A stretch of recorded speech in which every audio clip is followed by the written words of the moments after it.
اس سلسلے میں ایک بات اور بھی آپ سے عرض کرنی ہے، اور اس لیے بھی عرض کرنی ہے کہ آیت نمبر 3 میں بھی ایک بات آ رہی ہے، وہ یہ کہ یہاں پہ اللہ تعالیٰ نے یہ نہیں کہا کہ پاک ہے وہ ذات جو لے گئی اپنے رسول کو، یا لے گئی اپنے نبی کو، یا لے گئی محمد صلی اللہ علیہ وسلم کو. یہ اس طرح خطاب نہیں ہے نا.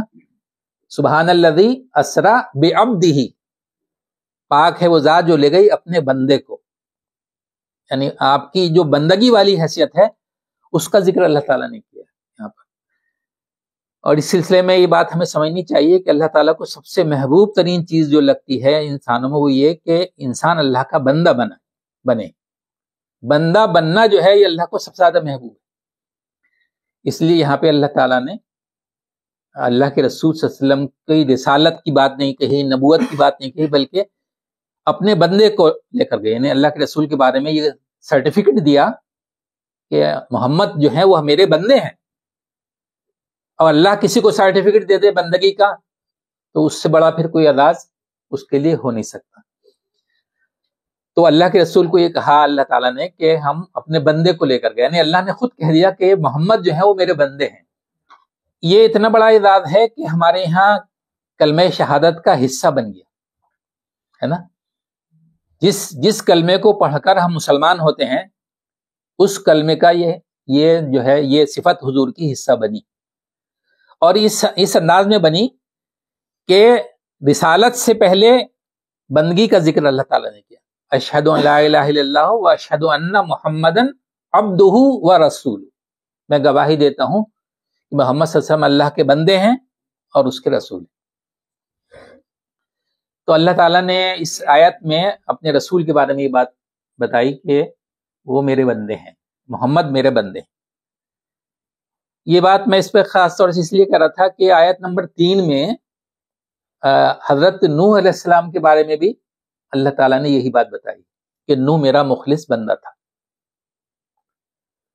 تو اس سے پتہ چلتا ہے کہ رسولوں کے بارے میں اللہ تعالیٰ جو چیز انسانوں کو بتانا چاہتا ہے وہ یہ کہ رسول جو دنیا میں آتے ہیں وہ اللہ کے ایک گویا کہ کمپلیٹ بندگی کرنے والے ہوتے ہیں، مکمل بندے ہوتے ہیں. اور اس کی گواہی خود اللہ تعالیٰ اپنے رسول محمد صلی اللہ علیہ وسلم کے بارے میں کہہ کر بندے کا لفظ، اور حضرت نوح کے بارے میں بندے کا لفظ بتا کر یہ چیز بتا رہا ہے اللہ تعالیٰ. تو معراج کے سفر کے بارے میں کچھ باتیں میں نے آپ کے سامنے، چونکہ ہمارا ٹاپک معراج نہیں ہے اس ٹائم، جو آیات پڑھی گئی ہیں ان کے بارے میں کچھ باتیں آپ سے اور عرض کرنا ہے، اس لحاظ سے تفصیلات ہم ابھی چھوڑ رہے ہیں. معراج کے سفر میں جو تفصیلات ہیں وہ حضور اس کے بعد جو ہے یعنی یروشلم سے جو ہے آسمانوں کی طرف گئے، وہاں نبیوں سے ملاقاتیں ہوئیں، اور آسمانوں پہ جانے سے پہلے یا آسمان سے واپس آتے ہوئے اللہ کے رسول نے نبیوں کی امامت کی مسجد اقصیٰ میں. یہ بہت ساری تفصیلات ہیں. اسی موقع پہ 5 وقتہ نماز فرض ہوئی، اور بہت ساری باتیں جو اللہ کے رسول نے ہمیں بتائی ہیں اور جو روایات میں موجود ہیں. ابھی ان کی تفصیلات میں ہم نہیں جائیں گے. لیکن یہ معراج کا واقعہ جو پیش آیا، اس کے ذریعے اللہ تعالیٰ نے ایک میسج دیا. ان لوگوں کو بھی میسج دیا جو اللہ کے رسول کے مخاطب ہیں مکہ میں، اور جو عنقریب مدینہ میں مخاطب ہونے والے ہیں، یعنی یہود یا بنی اسرائیل. ان دونوں کو یہ میسج اللہ تعالیٰ نے اس معراج کے واقعے سے دیا ہے کہ قریش مکہ یہ سمجھتے ہیں کہ ہم بیت اللہ کے متولی ہیں، بیت اللہ کی تولیت ہمارے قبضے میں ہے، ہم اس یعنی اللہ کے گھر کے رکھوالے اور نگہبان ہیں. یہ بہت بڑا اعزاز تھا اس زمانے کے لحاظ سے دنیا میں انسانوں کے لیے. اس خناس میں مبتلا تھے قریش کے لوگ، اور یہود جو ہے اس خناس میں مبتلا تھے کہ اللہ تعالیٰ نے ہمیں جو ہے دنیا جہان پر فضیلت عطا فرمائی ہے، اور یروشلم یا بیت المقدس کے ہم جو ہے متولی اور نگہبان ہیں. ان دونوں قوموں کو یعنی بنو اسماعیل کو اور بنو اسرائیل کو اللہ نے معراج کے واقعے سے یہ بتانے کی کوشش کی ہے کہ ان دونوں مراکز کی جو ہے تولیت اب اللہ کے آخر رسول حضرت محمد صلی اللہ علیہ وسلم کے قبضے میں آنے والی. اگر تم سدھر جاؤ گے تو تمہارا دنیا و آخرت کا فائدہ ہوگا، اور اگر تم نہیں سدھرے تو دنیا اور آخرت میں تم نقصان اٹھاؤ گے. یہ ایک میسج ہے. یعنی اللہ کے رسول کا سفر مکہ سے شروع ہوا، مسجد حرام سے، اور مسجد اقصی تک آپ نے سفر کیا. یہ دونوں مراکز کا سفر ایک رات کے یعنی بہت ہی مختصر حصے میں اللہ کے رسول کے ذریعے سے کرایا گیا، تاکہ یہ میسج چلا جائے کہ یہ دونوں مراکز جو ہیں اللہ کے رسول کی تولیت میں آنے والے. اب دنیا اور آخرت میں وہی کامیاب ہوں گے جو اللہ کے رسول پر ایمان لائیں گے اور ان کے پیچھے چلیں گے، اور جو انکار کریں گے وہ دنیا اور آخرت میں گویا کہ نقصان میں رہیں گے. اس سلسلے میں کچھ باتیں آپ سے، اور جو آیات پڑھی گئی ہیں ان کا ترجمہ میں نے آپ کے سامنے پڑھا ہے. اس میں دیکھیے بنو اسماعیل یعنی قریش کے بارے میں مختصر یہ سمجھ لیجئے کہ جب حضرت ابراہیم علیہ السلام نے اسماعیل علیہ السلام کو مکہ میں بسایا تھا، جب آپ جوان ہوئے تو وہاں پہ جو ایک قبیلہ وہاں سے گزرا تھا، بنو جرہم کی ایک عورت سے حضرت اسماعیل نے شادی کی، اور ایک لمبے عرصے تک بنی اسماعیل یعنی حضرت اسماعیل اور ان کی اولاد خانہ کعبہ کی متولی رہی. لیکن بعد میں جو ان کے سسرالی قبیلہ تھا نا بنو جرہم، انہوں نے جو ہے خانہ کعبہ کا قبضہ کر لیا مکہ پہ، اور حضرت اسماعیل کی جو اولاد تھی اس کو جلا وطن کر دیا. پھر بعد میں حضرت اسماعیل علیہ السلام کی اولاد نے دوبارہ سے جو ہے حملہ کیا، کئی 100 سالوں کے بعد اللہ تعالیٰ نے ان کی مدد کی، ان کو قوت حاصل ہوئی، اور پھر انہوں نے جب دوبارہ سے حملہ کیا تو بنو جرہم کو انہوں نے نکال باہر کیا، اور دوبارہ بیت اللہ پہ ان کا قبضہ ہو گیا. تو دوبارہ جو قبضہ ہوا، جن لوگوں کا قبضہ ہوا انہی کو قریش کہتے ہیں. اور اس کے بعد پھر اللہ کے رسول کا زمانہ آتا ہے. یہ تو بنی اسماعیل کا مختصر سا میں نے آپ کے سامنے ذکر کیا. بنی اسرائیل کے بارے میں ہم تھوڑا سمجھیں. بنی اسرائیل جو ہے حضرت یعقوب کا لقب ہے.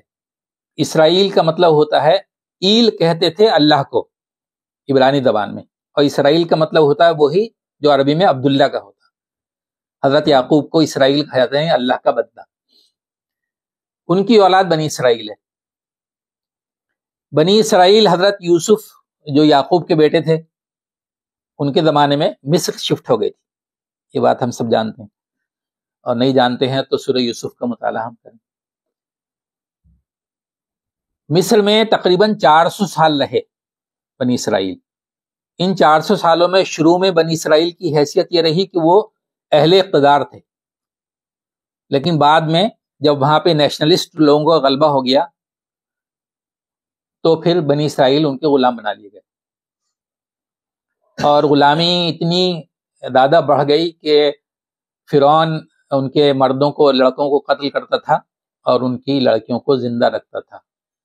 ان کا منصوبہ یہ تھا کہ پوری بنی اسرائیل کی نسل تبدیل ہو جائے، ان کی عورتوں سے جو بچے پیدا ہوں وہ اسرائیلی نہ ہوں بلکہ فرعونوں کی اولاد ہوں. تب اللہ تعالیٰ نے ان پہ رحم فرمایا اور حضرت موسیٰ علیہ السلام کو مبعوث کیا. حضرت موسیٰ علیہ السلام کے زمانے میں بنی اسرائیل کو مصر میں فرعونوں کی غلامی سے آزادی حاصل ہوئی.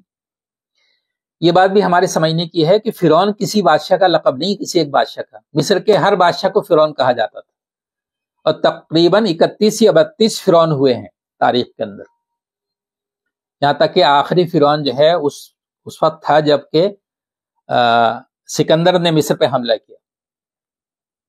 اس کے بعد فرعونہ کا جو ہے اقتدار ختم ہو گیا. تو فرعونوں کی غلامی سے آزادی حاصل کرنے کے لیے حضرت موسیٰ نے جد و جہد کی، اور حضرت موسیٰ کی جو جد و جہد ہے قرآن میں سب سے تفصیل حضرت موسیٰ کی جد و جہد کے بارے میں ہی ہے. کسی بھی قوم کے بارے میں، کسی نبی کے بارے میں اتنی تفصیلات نہیں جتنی کہ حضرت موسیٰ اور بنی اسرائیل کی مصر سے آزادی کے بارے میں. تو حضرت موسیٰ کی کوششوں کے نتیجے میں فرعون کی غلامی سے بنی اسرائیل کو آزادی حاصل ہوئی. جب بنی اسرائیل حضرت موسیٰ کے ساتھ مصر سے نکل کر فلسطین میں آئے تو اللہ تعالیٰ نے بنی اسرائیل سے یہ کہا کہ تم فلسطین میں اپنا اقتدار قائم کرو، اور یہاں پہ جن لوگوں کا اقتدار قائم ہے ان سے اقتدار چھین لو. یعنی اس کو ہم اب آج کی زبان میں بات کریں تو یہ کہ تم ان سے جنگ لڑو، ان سے تم جہاد کرو اور ان کے شہروں پہ، ان کے ملکوں پہ تم قبضہ کر لو. یہ شہر اور یہ ملک ہم نے تمہاری قسمت میں لکھ دیا ہے. کتبہ کا لفظ قرآن نے استعمال کیا، یعنی ہم لکھ چکے ہیں کہ یہ تمہیں ملے گا، تم کرو محنت. اللہ تعالیٰ تھالی میں سجا کے تو نہیں دے گا تمہیں. تو بنی اسرائیل سے یہ کہا کہ تم یہ کام کرو. حضرت موسیٰ علیہ السلام نے اس شہر میں اپنے لوگوں کو بھیجا کہ جا کے دیکھو ان کے کیا انتظامات ہیں، وہ کس طرح ہیں، تاکہ جو ہم کرنے جا رہے ہیں اقدام اس میں ہمیں کامیابی ملے. تو 40 لوگوں کا ایک ڈیلیگیشن وہاں بھیجا گیا تھا. وہ لوگ جب واپس آئے تو ان میں سے صرف 2 آدمیوں نے یہ کہا حضرت موسیٰ سے کہ ہمیں آپ جو بھی حکم دیں گے ہم وہ کریں گے. لیکن 38 جو لوگ تھے انہوں نے کہا کہ ہم ان سے نہیں لڑ سکتے، یہ بڑے زور آور ہیں، یہ بہت طاقتور ہیں، ان سے ہم جنگ نہیں لڑ سکتے. اللہ تعالیٰ اگر یہ شہر ہمیں دینا چاہتا ہے تو وہ تم جاؤ اور تمہارا خدا لڑے اور تم لڑو. حضرت موسیٰ سے انہوں نے یہ کہا تم جاؤ، تمہارا خدا لڑے اور تم لڑو. نحنو ہاہنا قائدون، ہم تو یہیں بیٹھے. یعنی جب لڑ کے تم اس ملک میں قبضہ کر لو تو پھر ہمیں بتانا، ہم آ کے جو ہے اس ملک میں داخل ہو جائیں گے. تو اللہ تعالیٰ نے بنی اسرائیل کو جو ہے سزا دی اس بات کی کہ انہوں نے اللہ کا حکم نہیں مانا. اور قرآن میں بتایا گیا ہے کہ حضرت اللہ تعالیٰ نے ان سے کہا کہ تم 40 سال تک اسی جنگل میں، بیابان میں، صحرا میں بھٹکتے رہو گے. یعنی اگر تم نکلنا بھی چاہو گے اس صحرا سے تو تم نکل نہیں سکتے، تم راستے گم کر دو گے، یہیں بھٹکو گے. اور یہ 40 سال کی بات اس لیے کہی گئی کہ تاکہ ہر وہ آدمی جس نے یہ کہا تھا نحنو ہاہنا قائدون، ہم یہی بیٹھے ہیں، وہ دنیا سے رخصت ہو جائے اور نئی نسل جو ہے وہ پروان چڑھے اور پھر وہ کام کرے جو اللہ تعالیٰ نے جس کا ان کو حکم دیا تھا. اس لیے 40 سال کی قید لگائی گئی کہ ہر شخص جس نے اللہ کو ٹکا سا جواب دیا تھا اور کہنا نہیں مانا تھا وہ دنیا سے رخصت ہو جائے 40 سالوں میں. تو ان 40 سالوں میں بنی اسرائیل صحرا میں بھٹکتے رہے. اس موقع پر بھی اللہ تعالیٰ نے ان پہ بڑے انعام کیے. اس میں ایک انعام یہ تھا کہ من و سلوہ جو ہے ان کو اتارا. کھانے پینے کو کچھ نہیں تھا تو کھانا پینا اللہ تعالیٰ نے غیب سے مدد کی، من و سلوہ اتارا. پانی کا، صحرا میں پانی کا مسئلہ بڑا ٹیڑھا ہوتا ہے تو پانی کا بھی انتظام کیا. قرآن میں بہت جگہوں پر یہ آیت موجود ہے کہ حضرت موسیٰ سے کہا کہ اس چٹان پہ اپنا عصا مارو، تو حضرت موسیٰ نے جب عصا مارا تو 12 چشمے پھوٹ نکلے. تو احسانات اللہ تعالیٰ نے کیا. ابر کا سایہ کیا تاکہ سورج سے، تیز دھوپ سے ان کا بچاؤ ہو سکے. لیکن آزمائش جو تھی وہ پوری ہونی تھی، وہ ہوئی. یہاں پہ ایک بات ہمارے غور کرنے کی ہے، وہ یہ کہ بنی اسرائیل جب مصر سے فلسطین میں آئے تھے تو بدترین قسم کی عصبیتوں میں مبتلا تھے. کہنے کہ وہ بنی اسرائیل تھے، لیکن بنی اسرائیل میں جو آپ جانتے ہیں بنی اسرائیل، حضرت اسرائیل یعقوب کی 12 بیٹے تھے اور 12 بیٹوں سے 12 قبیلے یا 12 خاندان وجود میں آئے. ان 12 قبیلوں کی آپس میں اتنی رقابت اور دشمنی تھی کہ یہ لوگ کسی ایک چشمے سے آپس میں پانی بھی نہیں پی سکتے تھے. قرآن نے جو بات کہی آپ ذرا دیکھیے نا، قرآن نے کیا کہا کہ عصا مارو اب اس چٹان پہ. جب موسیٰ نے چٹان پہ عصا مارا تو من حسنتا عشرۃ عینا قد علم کل اناس مشربہم، 12 چشمے پھوٹ نکلے اور ہر قبیلے نے جان لیا کہ ان کے پینے کی جگہ کیا ہے، کون سا چشمہ ان کے لیے.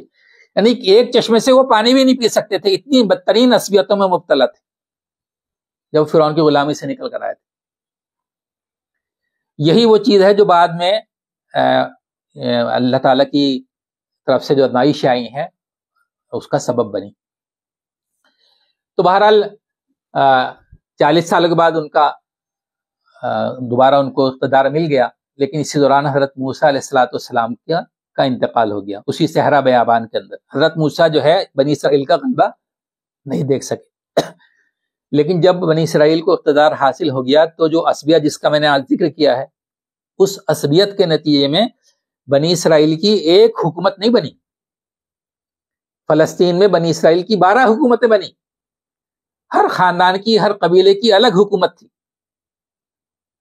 تو کچھ دن تو گزر گئے ایسے مزے میں، لیکن اس کے بعد پھر جو وہاں کی آس پاس کی مشرک قومیں تھیں وہ طاقتور ہوتی چلی گئیں، اور انہوں نے جو ہے ایک ایک کر کے بنی اسرائیل کی ان حکومتوں پہ قبضہ کرنا شروع کر دیا، یہاں تک کہ بنی اسرائیل جو ہے بہت ہی کمزوری اور پریشانی میں مبتلا ہو گئے، چاروں طرف سے آفات گویا کہ ان پہ نازل ہونے لگی۔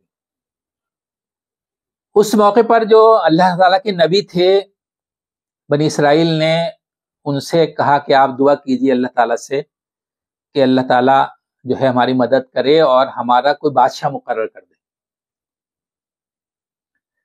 تو حضرت اللہ تعالیٰ نے طالوت کو جو ہے ان کا بادشاہ مقرر کیا۔ اس کی تفصیل بھی قرآن کریم کے اندر موجود ہے۔ جب اللہ تعالیٰ نے طالوت کو بادشاہ مقرر کیا تو بنی اسرائیل کے لوگ کہنے لگے کہ طالوت، اس کو بادشاہ بنانے کی کیا ضرورت تھی، یہ تو پھکڑ آدمی ہے، مال اور اولاد کے لحاظ سے ہم میں سے بہت سے دوسرے لوگ ہیں جو بہت زیادہ زوراور ہیں، اس کو بادشاہ کیوں بنایا؟ لیکن اللہ تعالیٰ نے کہا کہ نہیں، اس میں جو حکمت ہے اس کو اللہ تعالیٰ نے بستتاً فی العلم والجسم قرآن میں کہا گیا کہ طالوت وہ شخص ہے جس کے پاس علم بھی ہے اور جس کے پاس طاقت بھی ہے، اس کو ہم نے تمہارا بادشاہ مقرر کیا۔